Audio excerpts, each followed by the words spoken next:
అది ఒక బాధ్యత నాది. మా నాయకులు ఇక్కడ వస్తున్నారు, మాకు అవకాశం ఇచ్చారు కాబట్టి మేము అందరం కూడా పెట్టి ఇక్కడ పరిపాలిస్తూ ఉన్నారు. మీరందరూ కూడా మీరు గమనించండి.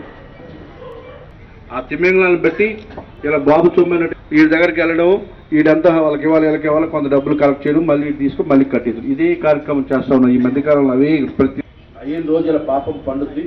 ఆ పాపం పండిన రోజు ప్రజలు తన్నితే ఇక్కడ మళ్ళీ పారిపోయే రోజులు ఖచ్చితంగా వచ్చేస్తుంది. వీళ్ళు చేష్టలు కూడా అతి హీనంగా ఉంటున్నాయని చెప్తా ఉన్నారు. వీళ్ళు మహిళల పట్ల కానీ, వీళ్ళు ఊళ్ళో గ్రామాల్లో తిరుగుతున్నప్పుడు వీళ్ళ ఉద్దేశాలు కానీ, మన నాయకులు ప్రతిరోజు కూడా వాళ్ళ గురించి ఏదో ఒకటి వస్తూ ఉంటారు.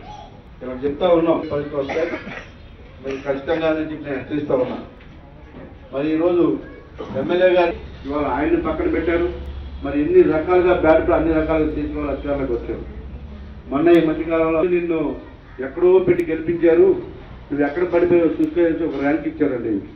సీక్రెట్ ఏదో నేను తెచ్చిన పెట్టి గెలిపిస్తే నువ్వు ఎక్కడ పడిపోయావు చూసుకో, ఒకసారి చెక్ చేసుకుని ఏం చేస్తున్నావు కాదు జరిగిన అది రాజశేఖర్ గారు తప్ప ఇంకొక నాయకుడు చేయలేదనే విషయాన్ని మీరు ప్రజలకు తీసుకెళ్ళండి. మీరు ఛాలెంజ్ చేయండి. చంద్రబాబు నాయుడు గారు విశాఖపట్నానికి ఏం చేశారు చెప్పండి. ఏ నాయకుడు కూడా మాట్లాడుతుంది. ఆయన అని చెప్పి హైదరాబాద్ అని ఇలా చెప్పుకోవడం తప్ప విశాఖపట్నానికి ఆయన ఏమి చేయలేదనే విషయాన్ని మీరు ప్రజల్లోకి తీసుకెళ్ళాలి. మౌత్ పబ్లిసిటీ ఇప్పుడు చెప్పారు కదా, ఈ బ్యాచ్ ఎలా చెప్తున్నారో ఆ మౌత్ పబ్లిసిటీ మనం చేయాలి. మరి ఆరులో ఒక సుందర వనంగా తీర్చిదిద్దాలంటే మళ్ళీ అది జగన్మోహన్ రెడ్డి గారి ద్వారానే ఆ పార్క్ కానీ కొండలు కానీ అన్ని కూడా అభివృద్ధి పదవులు నడవాలంటే ఖచ్చితంగా జరగాలి. ఇవాళ ఒక ఇల్లు కట్టుకుంటే వాళ్ళ సొంత ఇంట్లో ఏదో పోయినట్టు వాళ్ళ సొంత సొంబరెడ్డిగా బిహేవ్ చేస్తూ ఉన్నారు అధికారులు కానీ వీళ్ళు కానీ. వాళ్ళకి విశాలమైనటువంటి 2 ఎకరాలు 3 ఎకరాలు ఇల్లు కట్టుకుంటారు. పేద చిన్న ఇల్లు కట్టుకుంటే సహించే పరిస్థితి వాళ్ళు లేరు. అది గవర్నమెంట్దే కదా, వాళ్ళ సొంతదే ఇవ్వట్లేదు, ఎవరితో సొంతం తీసుకున్నట్టుగా ఫీల్ అయిపోతా ఉన్నారు.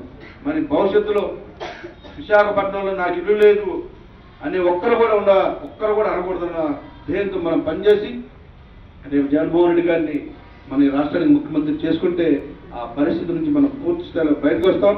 100% నేను హామీ ఇస్తున్నా జగన్మోహన్ రెడ్డి గారి తరఫున.